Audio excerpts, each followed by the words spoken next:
ਭਾਈ ਮੈਂ ਤੈਨੂੰ ਕਿਹਾ ਸੀ ਨਾ ਭਾਈ ਉਹਨਾਂ ਨੂੰ ਸਮਝ ਆ ਮਾਸ਼ਾਅੱਲਾ ਚੈੱਕ ਕਰੋ ਸ਼ੀਸ਼ੇ ਵਰਗੀ ਚਲਾਈ ਭਾਈ ਉਹਨਾਂ ਨੇ ਵੀ ਕੀ ਬਾਤ ਜਾਨੂ ਭਾਈ ਇਹਦਾ ਜਿਹੜਾ ਫਾਈਨਲ ਇਹ ਨਾ ਵੀ ਹੁਣ ਕੀਤੀ ਹੈ ਨਾ ਜਦੋਂ ਉਤਰੀ ਵਾਰੀ ਆਏ ਨਾ ਸੋਰ ਸਫਾਈ ਨਾ ਹੋਣਾ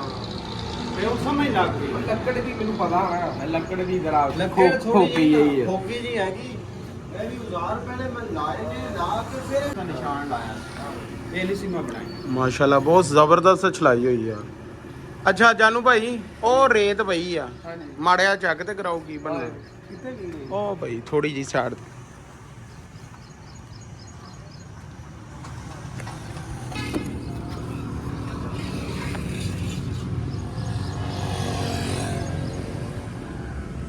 ਲੋ ਜੀ ਜ਼ਬਰਦਸਤ ਅੱਛਾ ਇਹਦੀ ਟਾਈਲ ਬਣਨੀ ਸੀਮਟ ਦੀ ਇਹ ਡਿਜ਼ਾਈਨ ਬਣਨਾ ਗੁੱਡ ਹੋ ਗਿਆ ਯਾਰ ਹਾਂ ਇਹਦੀ ਸਫਾਈ ਵਗੈਰਾ ਇਹਨੂੰ ਲੱਗਣੀ ਹੈ ਨਾ ਰੇਗਮਾਲ ਲੱਗਣਾ ਸਾਈਡਾਂ ਲੱਗਣੀਆਂ ਵਾ ਕਿੱਥੇ ਸਾਈਡਾਂ ਲੱਗਣੀਆਂ ਇਹਦੇ ਭਲਾ ਇਹਦੇ ਆ 4 ਸਾਈਡਾਂ ਤੇ ਲੱਗ ਕੇ ਇੱਕ ਸੈਂਟਰ 'ਚ ਲੱਗੇ ਇੰਨੀ ਇੰਚੀ ਮੋਟੀ ਟਾਈਲ ਬਣ ਜਾਣੀ ਲੋ ਜੀ ਮਾਸ਼ਾਅੱਲਾ ਫਰਮਾ ਤਿਆਰ ਹੋ ਗਿਆ ਇਹ ਡਾਈ ਆ ਭਾਈ ਨੇ ਫਰਮਾ ਬਣਾਇਆ ਜਾਨੂ ਭਾਈ ਨੇ ਜੀਆਂ ਸਾਈਡਾਂ ਵਗੈਰਾ ਲਗਾਈਆਂ ਤੁਸੀਂ ਦੇਖ ਸਕਦੇ ਹੋ ਦੋ ਜਾਨੂ ਭਾਈ ਹਾਂਜੀ ਜ਼ਬਰਦਸਤ ਹੋ ਗਿਆ ਵਧੀਆ ਇਹ ਸਾਰਾ ਵਾਟਰਪ੍ਰੂਫ ਹੈ ਮੰਮੀ ਭਾਈ ਅੱਛਾ ਜੀ ਇਹ ਚ ਉਹਨਾਂ ਨੇ 2 ਦਿਨ ਤੇਲ ਪਾ ਕੇ ਰੱਖਣਾ ਵਾ ਚੈੱਕ ਕਰਨ ਵਾਸਤੇ ਹਾਂਜੀ ਮਿੱਟੀ ਦਾ ਤੇਲ ਚ ਸਰੋਂ ਦਾ ਮਿਲਾ ਕੇ ਨਾ ਹਾਂ ਉਹਨਾਂ ਨੇ ਵਿੱਚ ਪਾ ਕੇ ਰੱਖਣਾ ਇੱਕ ਤਾਂ ਲੱਕੜੀ ਜਦੋਂ ਹੋ ਜਾਊਗਾ ਸਹੀ ਤੇ ਇੱਕ ਲੀਕੇਜ ਵਗੈਰਾ ਇਹਨਾਂ ਨੇ ਵੇਖ ਲੈਣੀ ਮਤਲਬ ਹੁਣ ਇਹ ਚ ਸੀਮਟ ਪੈਣਾ ਵਾ ਹੈ ਹਾਂਜੀ ਸੀਮਟ ਪੈ ਕੇ ਤੇ ਉਹ ਟਾਇਲ ਤਿਆਰ ਹੋਣੀ ਹਾਂਜੀ ਇਹ ਸਾਰਾ ਵਾਟਰਪ੍ਰੂਫ ਹੈ ਭਾਈ ਜ਼ਬਰਦਸਤ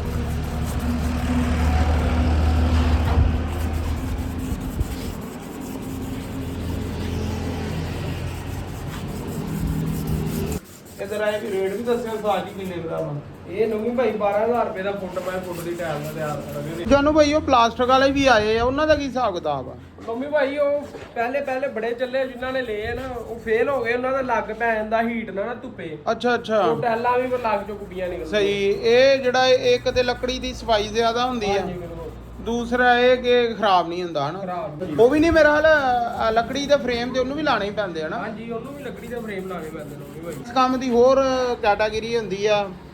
ਤੇ ਇਹ ਉਸ ਹਿਸਾਬ ਨਾਲ ਇਹ ਕੰਮ ਹੁੰਦਾ ਇਹਦੇ ਜਿਹੜੀਆਂ ਸਾੜਾਂ ਵਗੈਰਾ ਲੱਗੀਆਂ ਨਾ ਇਹ ਵੀ ਇੱਕ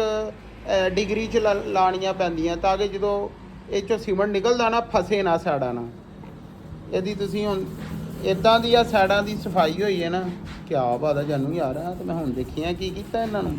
ਮੰਮੀ ਭਾਈ ਇਹਨੂੰ ਹਾਈ ਕਲਾਸ ਹੀ ਕਰਦਾ ਯਾਰ ਹਾਈ ਗਲਾਸ ਕਰਨਾ ਪੈਂਦਾ ਭਾਈ ਸਾਈਡਾਂ ਤੋਂ ਤਾਂ ਸਾਰਾ ਕੰਮ ਸਾਫ ਟਾਇਲ ਨਿਕਲਣੀ ਹੈ ਵਾਕਈ ਯਾਰ ਮੈਂ ਤੇ ਵੈਸੇ ਹੱਥ ਲਾਇਆ ਤੇ ਸ਼ੀਸ਼ਾ ਹੀ ਬਣਾ ਦਿੱਤਾ ਜੀ ਹਾਂਜੀ ਇੰਨੀ ਮਿਹਨਤ ਹਾਂਜੀ ਭਾਈ ਆ ਪੱਤਰੀ ਦਾ ਕੀ ਮਕਸਦ ਆ ਮੈਨੂੰ ਪਹਿਲੇ ਇਹ ਦੱਸ ਮੰਮੀ ਭਾਈ ਇਹ ਪੱਤਰੀ ਨਾ ਸੀਮੈਂਟ ਪਾ ਕੇ ਨਾ ਸੀਮੈਂਟ ਉੱਤੇ ਹਾਂ ਤੇ ਉਹ ਸੀਮੈਂਟ ਨੂੰ ਬਰਾਬਰ ਕਰਦੇ ਆ ਅੱਛਾ ਲਾਂਦੇ ਉੱਤੋਂ ਹਾਂਜੀ ਪੱਤਰੀ ਨਾ ਲਾਈਏ ਤੇ ਲੱਕੜ ਤੁਹਾਨੂੰ ਪਤਾ ਲੱਕੜ ਹੀ ਆ ਉਹ ਭੱਜ ਜਾਂਦੀ ਹੈ ਨਾਲੇ ਜਦੋਂ ਉਲਟਾਣਾ ਵਾ ਸੀਮੈਂਟ ਤੇ ਬਾਰ-ਬਾਰ ਆ ਦੇਖੋ ਇਹ ਇਦਾਂ ਦੀ ਲੱਗਣੀ ਚਾਹੀਦੀ ਹੈ ਕਿਤੇ ਫਸੇ ਨਾ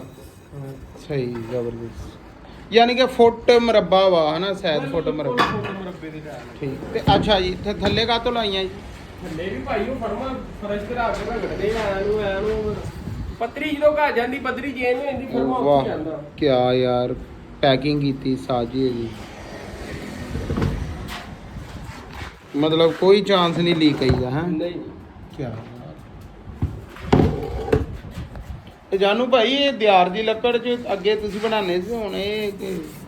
ਲੋਕੀ ਭਾਈ ਦਿਆਰ ਦੀ ਲੱਕੜ ਮਿਲਦੀ ਨਹੀਂ ਜੇ ਮਿਲੇ ਤੇ ਉਹ ਆਲੂ ਤਿਆਰ ਮਿਲਦੀ ਆ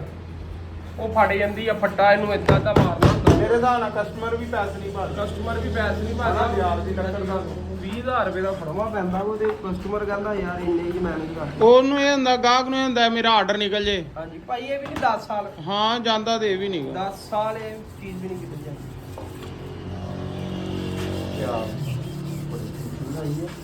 ਦਿਆਰ ਤੇ ਵੀ ਇੰਨੀ ਫਿੰਗਰ ਆਉਂਦੀ ਨਹੀਂ ਦਿਆਰ ਤੇ ਸ਼ੀਸ਼ਾ ਬਣ ਜਾਂਦਾ ਅੱਛਾ ਇਹ ਤੋਂ ਵੀ ਜ਼ਿਆਦਾ ਦਿਆਰ ਤੇ ਨੌਵੀਂ ਭਾਈ ਚਮਕਣ ਲੱਗ ਪੈਂਦੀ ਇਹਦੀ ਸ਼ਾਈਨ ਨਜ਼ਰ ਆਉਣ ਲੱਗ ਪੈਂਦੀ ਜਿੱਦਾਂ ਉੱਤੇ ਪਾਲਿਸ਼ ਲਾਈ ਹੈ ਆ ਬੌਕਸੀ ਜੁਗਾੜ ਕੀਤਾ ਹਾਂਜੀ ਇਹ ਛਲਾਈ ਚ ਅਕਸਰ ਟੱਕ ਟੁੱਕ ਲੱਗ ਜ਼ਾਹਿਰ ਬਾਤ ਆ ਤਾਂ ਸ਼ਾਰਪ ਹੋ ਜਾਂਦੀਆਂ ਨਾ ਅੱਛੀਆਂ ਟੁੱਟ ਜਾਂਦੀ ਅਕਸਰ ਇਹ ਕਰਨਾ ਹੀ ਪੈਂਦਾ ਥੋੜਾ ਬਹੁਤਾ ਨਾ ਇੰਨੀ ਛਲਾਈ ਤੇ ਇੰਨਾ ਕੁ ਚੱਲਦਾ ਭਾਈ ਬਾਕੀ ਹਰ ਬੰਦਾ ਇਹ ਕੰਮ ਨਹੀਂ ਕਰ ਸਕਦਾ ਭਾਈ ਇਸ ਬਸ ਚੀਜ਼ ਇਦਾਂ ਹੀ ਇਸ ਚੀਜ਼ ਨੂੰ ਤਾਂ ਮੈਂ ਵੀ ਸਮਝਦਾ ਵਾਂ ਚਲੋ ਆਹ ਕਾਰਵਿੰਗ ਦਾ ਤੇ ਨਿਜ਼ਾਮ ਹੈ ਨਾ ਇਹ ਸਾਡਾ ਨਹੀਂ ਕੋਈ ਪਤਾ ਲਗਾ ਇਦਾਂ ਹੀ ਕਿਉਂਕਿ ਜ਼ੀਰੋ ਚਾਂਸ ਲੀਕੇਜ ਹੋ ਗਈ ਤੇ ਫਰਮਾ ਹਾਂਜੀ ਫੇਲ ਹੋ ਜਾਂਦਾ ਫੇਲ ਆ। ਚਲੋ ਜੀ ਮਾਸ਼ਾਅੱਲਾ ਸਾਡਾ ਫਰਮਾ ਕੰਪਲੀਟ ਆ। ਤੇ ਅੱਜ ਦੇ ਵਲੌਗ 'ਚ ਇਜਾਜ਼ਤ ਦਿਓ ਭਾਈਆਂ ਨੂੰ। ਕੱਲ ਨੂੰ ਇਨਸ਼ਾਅੱਲਾ ਤਾਲਾ ਨਵੇਂ ਵਲੌਗ 'ਚ ਤੁਹਾਨੂੰ ਮਿਲਾਂਗੇ। ਅੱਲਾ ਹਾਫਿਜ਼।